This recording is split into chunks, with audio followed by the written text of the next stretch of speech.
I miss my white boys that wore like the DCs, that was into Limp Bizkit and Korn. They might like Wu-Tang and stuff like that. Those are my favorite white boys. I know you're talking about where they at now. Now that I think about it, where is them DC white boys now? They all like trap music. Well, from our generation, our teenage years, them niggas working in corporate now. Right, but they didn't pass down. They didn't pass down the evolution to kids or nephews. They kids like Playboy Cardi and all that stuff. And that makes sense. They at the Kendrick Lamar concert. Yeah. They don't want that fun black music. Yeah, but they don't fund it past a certain age unless they become owners of it, like own the record label, become executives and stuff like that. So you know what, bro? When they kids, them my niggas are like, dude. This is one of the only white people who don't have culture, but this is some white culture. No, this is white culture right here. This white culture. This is shit right here. I got to that because they that soft rock or what you call it, that Limp Bizkit, all them Blink 182. They blew that. That was supposed to be theirs. That was supposed to be theirs, bro. Yeah, no, that was that shit. I was watching Fred Durst. I watched Limp Bizkit. They did it wasn't Coachella. It was Lollapalooza or something, whatever, from a couple years ago. And I'm like, this shit was lit. You know what happened? This shit was lit. What happened to them was what happened to black people. They got too inclusive. They tried to be like they start rapping too. Yeah, they started to try to cross over. They got too inclusive. Keep that white boy shit. Keep that that's your suburb. Shit. Like keep your shit because we can come to y'all's every once in a while. Y'all can come and kick it with us, but then at the end of the day you can go back to yours. Yeah, you comfortable. Makes me sick for the summer. I hate Amber, Crummy, and Fitch. And I like my white girls. That was like the Avril Lavigne. I like Avril Lavigne, Kelly Clarkson. Ooh, you like that? You like the ones who, if life get too hard, they might try heroin. Not to say that you would encourage it, but I'm saying like I like my white girls, the ones that be in the back of the building, smoking weed. They start smoking cigarettes before everybody else. Yeah. But they like this is who we are. They're the female version of the guys with the Vans and the DCs and the baggy pants. They go through their emo phase. That's how I like my white people. I don't like my white girls trying to be a watered down version of a ghetto black woman. Ooh, you better not know. Listen, if I get a white girl, she better not know no B-side cuts from Lil Wayne. Yeah, I don't want you. Only radio. And cool, we can jam out to the radio. Yeah. But you better not know no Joe Budden. But I like my Asian women. Like the Asian women that's in the hip hop and like no hip hop. Careful. Them women now. Careful. I love them kind of Asian. They know the culture for real. Careful. Because Asians love black culture anyway. But they love black culture. No, I ain't gonna. Okay. That's how I like my Asian women. I think we may have be more willing to let Asian people into black culture or be cooler with it just because they good at it. Motherfuckers say dance. They are chameleons too. They blend in so well. What's the difference between a chameleon and a culture vulture? I don't think there's a start. I think there's a blurred line. There's a line. Okay. So I think a lot of it crosses over for sure. You heard what Jay-Z said. You know what Jay-Z said on Girls, Girls, Girls? What? Which part? Had to leave her quick because she kept bootlegging my shit. That's like real life. There's nothing racial attached to that. That shit was real. You can't say that. How come I can't? Have you watched the videos from You can't say that. China? I ain't watched it from Asia. Bro. He wasn't dating there in China though. He was here. You can't say that. That shit We apologize. You don't remember. We apologize. You can't say I'm not say apologizing. Let's go back to 2002. You can't say that. First of all, every swap meet is ran by Asians for the most part. They had all the CDs, all the DVDs, everything. This started with showing them love. I'm still showing love. Just saying. We just went into like a deeper conversation. I'm just trying to make sure it's not a kink thing. See, I don't think it's I don't even think it's culture vulture. I think it's they see a business opportunity at the expense of black culture. I'm not saying it's right or wrong, but I think they see a business opportunity, and it's like that's a culture vulture. I'm not putting that on them. I'm trying hard. My heart is not putting it on them. My whole thing is I'm not coming at. But I'm not looking at it as a negative way. I'm not saying do it. Huh? I'm not calling them that. But all I'm just saying is that's why I didn't attach no labels to it. I don't want to attach no labels. And they may be, but I think in most times, opinion wise, except for the top. So the oppressor, who's ever in control, most times talent can supersede a lot of other things, right? Eminem wouldn't have stuck around as long as he did if he wasn't as talented. True. But I never. If he only had Hi, My Name Is, keep going on. But I'm never going to discount our influence and our impact, especially on Eastern cultures. Like, black culture resonates, especially with the youth of Asian cultures in America, Polynesia, like Asian Pacific, and in Asia.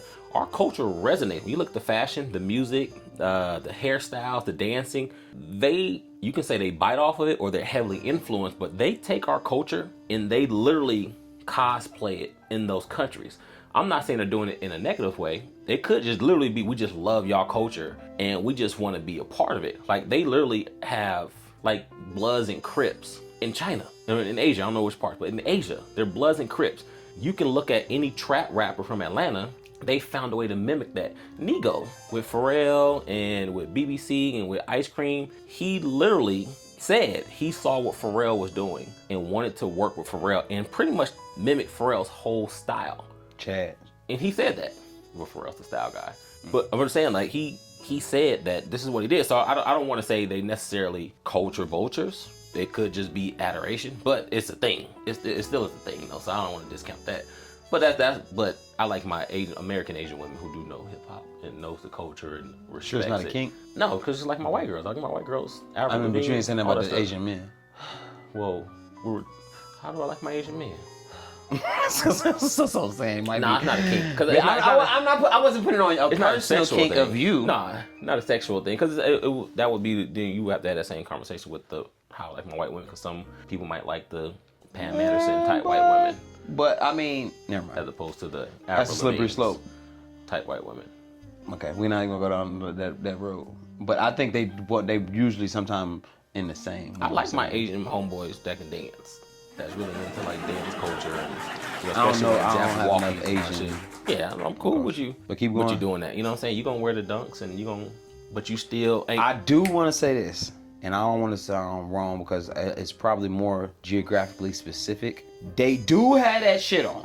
That's what I'm saying. Like, they be wearing the shit. Like, he do got that shit on. And they produce the shit. If they getting it from the source where they make it at, so they got front row access to like all this shit we create in the streets. But I'm saying, even if they go and they purchase it like we purchase it or whatever, they might go over the top. Me and my daughter was driving one day and dude was walking and we was both like, he got that shit on. Don't even know it. You came and got that shit on. And even like the dances, right? Like, they do got that, but I'm thinking they be dancing their ass off. That's like, what I'm saying. Sometimes talent supersedes, especially for us. But that's all right. Now we gotta stop because that's a whole other topic about inviting people into the barbecue if they have talent. We are one of the cultures that are allowed we'll do that. in. We'll open that shit up if they have talent. We did it with Post Malone. We did it with him. We did it with Jack Harlow, Justin Timberlake. We do that. Elvis.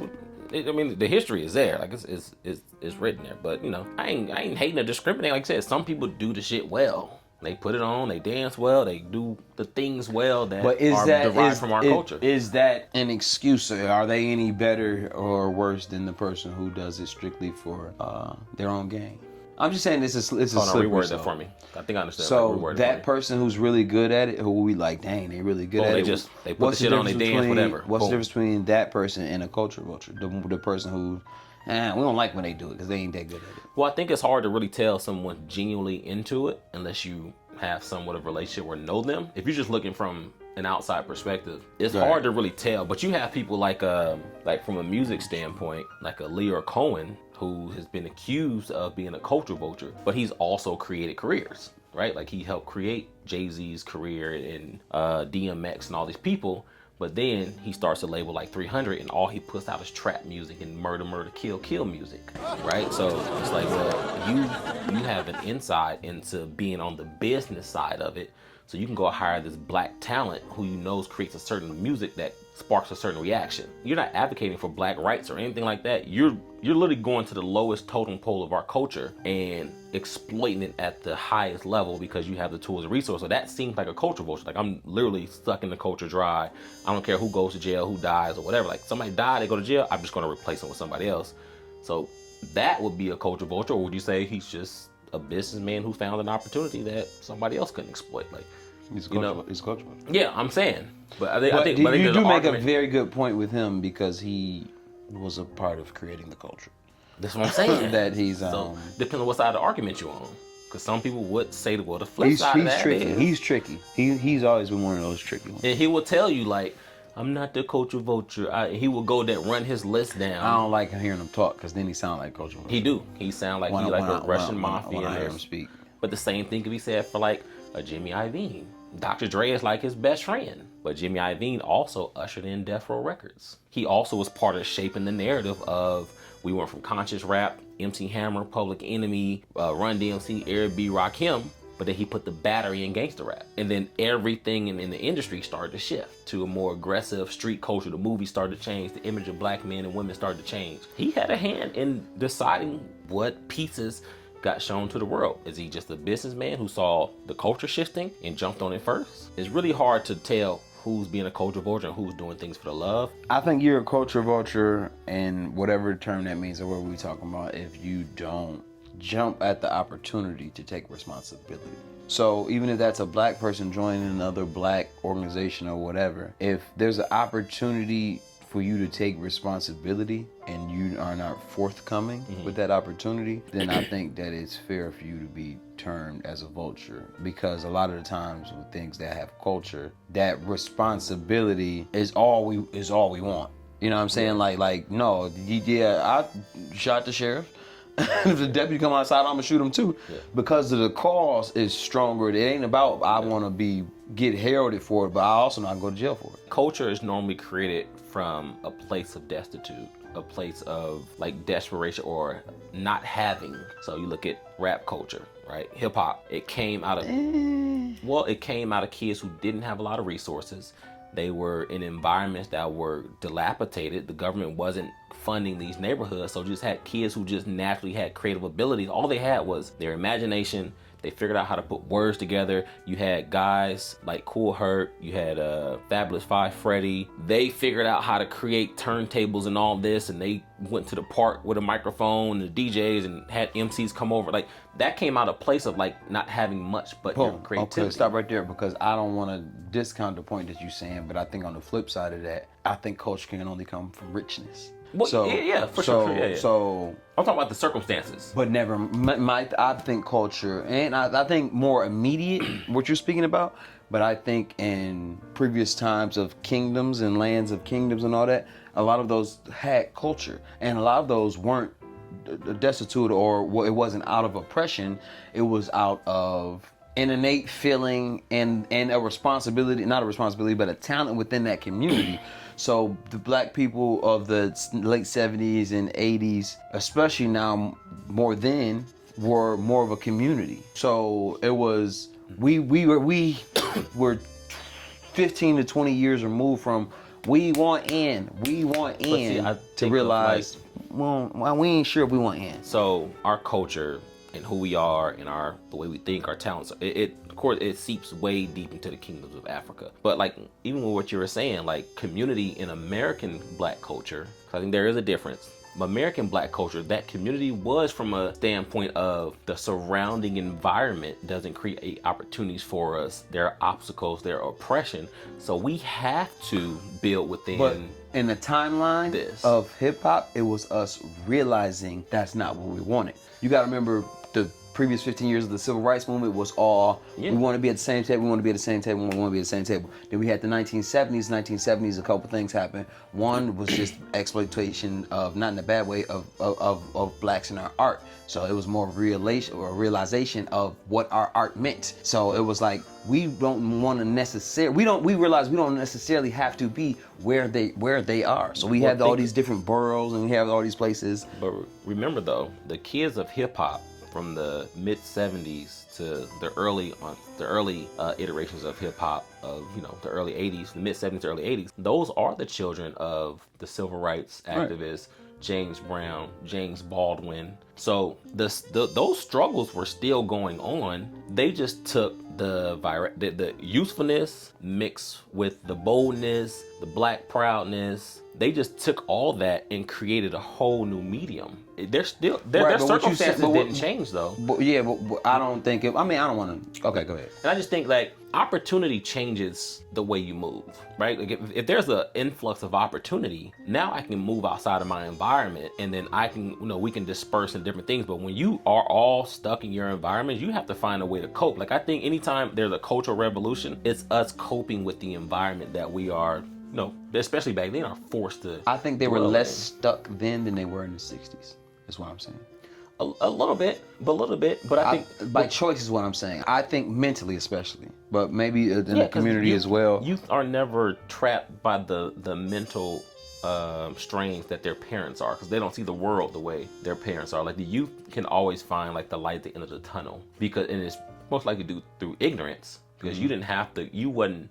Your parents can tell you stories, but you wasn't at the sit-ins. You didn't. The dogs weren't chasing you, weren't getting hosed down. You've heard stories, but a kid is still like, I just know this thing that's in me, and I just want to do. They're going to create out of pretty much, you're creating out of ignorance. Right. Or well, I don't want to go to that part. I was only speaking to. I'm not sure if I agree with that. Most cultures come out of being oppressed or being desolate to not having much, but I think modern cultures. So that's fair. I think that's fair to say about modern cultures. We got the BMX stuff playing in the background, but I think even this subculture of white kids, some of these were suburban kids, some were inner city kids, but I think like these were kids that felt like they didn't belong. They didn't belong in the professional ranks of maybe they wanted to do something in, I don't know what was going on in the 60s and 70s that they could have done professionally, but they felt like they didn't belong. So they created their own subculture that was built around bikes and built around creating this culture that we know as BMX culture.